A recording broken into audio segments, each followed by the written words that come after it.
Choose me. Not choosing me would be a mistake.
Choose me!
What is the meaning of a dream?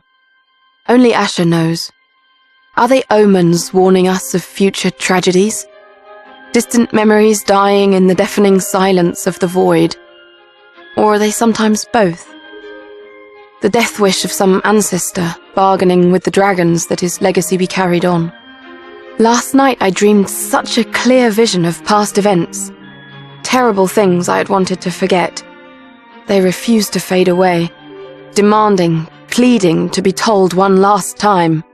This story begins with what we now call Uriel's deception. During the fabled Elder Wars, wars that once pitched the children of the light against the children of darkness. Uriel, the great archangel, had vowed to avenge his family, slaughtered by the greatest warrior and tactician of the Faceless, Erebos, the master of assassins. For centuries, Uriel, consumed by hatred, planned his revenge. Shortly before the second eclipse, Uriel and his inquisitors provided proof that the Faceless were plotting to rekindle the fires of the ancient wars. Emperor Liam Falcon, an ambitious man, easily enthralled by the Archangel's righteous determination, declared a holy war against the children of darkness. And Uriel's own brother, the Archangel Michael, esteemed and feared general of the ancient angel host, was brought back from the dead to lead the onslaught. But Uriel's plan had one fatal flaw. He underestimated the courage and resourcefulness of the humans he had set out to use in his machinations. There were some who saw through his lies, seeing Uriel's proof as clever fabrications. The murders and sabotages of which the Faceless had been accused were his own doing. Angels cannot lie, or so the saying goes, but there's nothing written saying that they have to tell the truth. Uriel escaped the justice of the courts, but not the judgment of the dragons. Uriel, Michael, and the Emperor Liam perished in the bloody fires of the second eclipse. But a legacy remained, continuing to poison the Empire.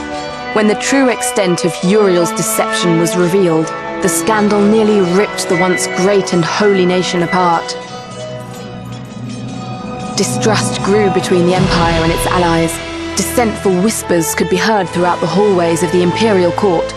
And outside of the Empire's borders, the colonies and protectorates were clamoring for independence.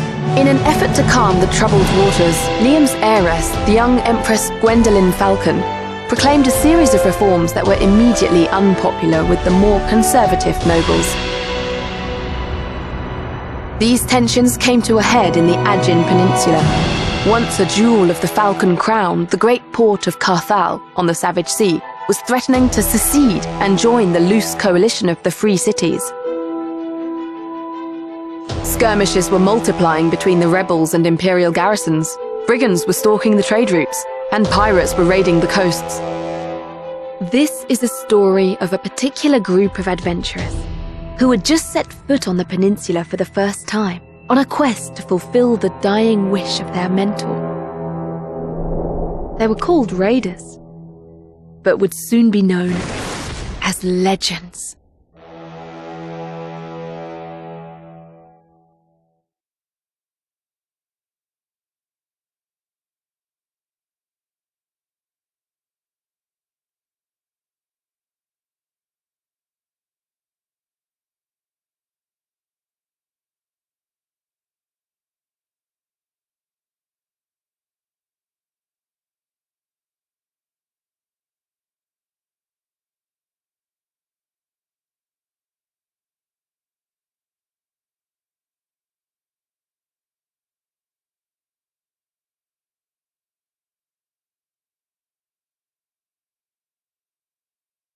Do not let the name Raiders fool you. They were not mere brigands or adventurers only interested in glory and gold. They believed in a higher calling, an ideal of honour and courage. These values were the legacy of their mentor, Owen, a raider himself, and a veteran of the Battle of Hammer Fall. In a way, it was also their mentor who had led them to the Aegean Peninsula. He had been a son of Carthal, and before his tragic death, he had asked his students to bring back his ashes to the city of his birth, to be buried next to his ancestors. To honour their master's wish, they boarded the first ship willing to take them to the west. As they disembarked,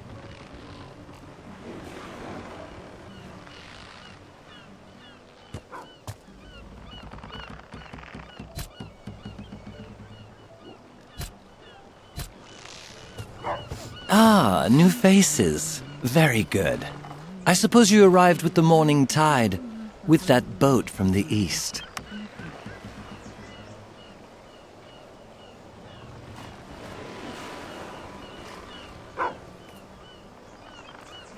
Oh, I guess the news of the current situation hasn't reached the rest of the world yet. Nobody's going in or out of Carthal, my friend. Yes. Onward. Board already. Welcome aboard.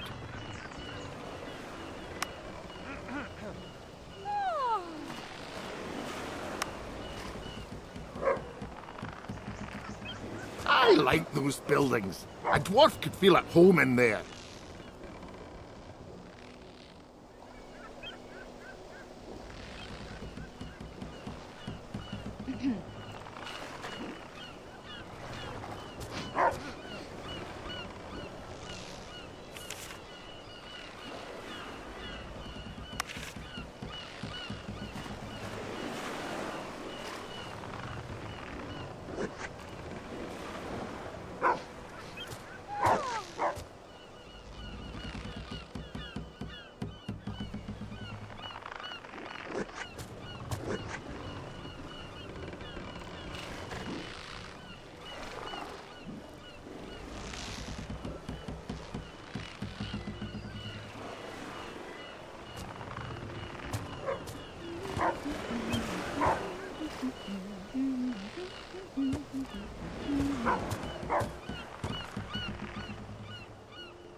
I hope it's not waste of time.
ahead. I'm a little bit busy right now.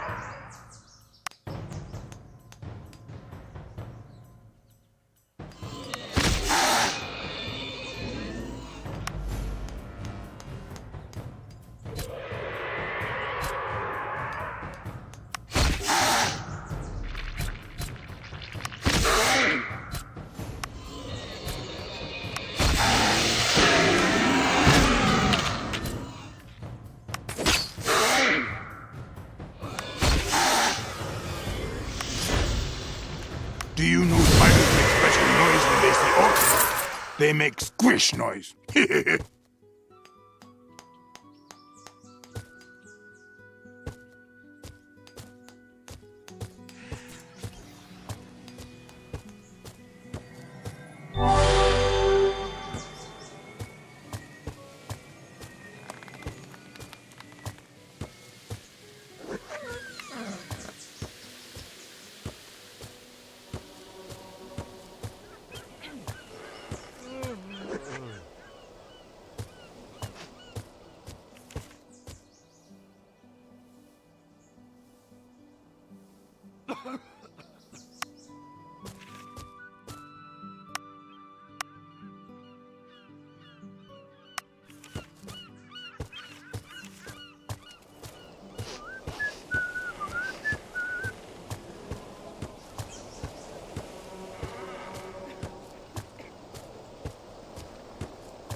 Farewell!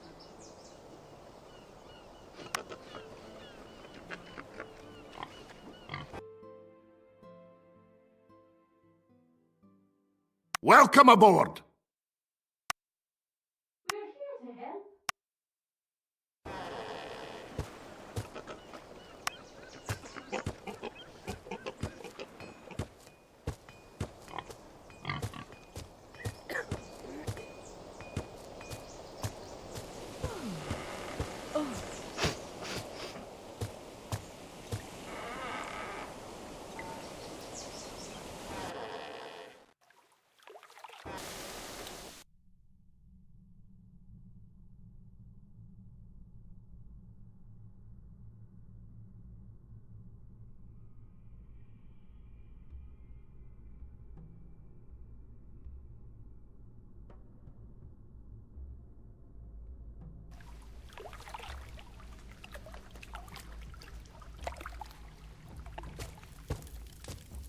Something is living down there. And it clearly has intestinal problems.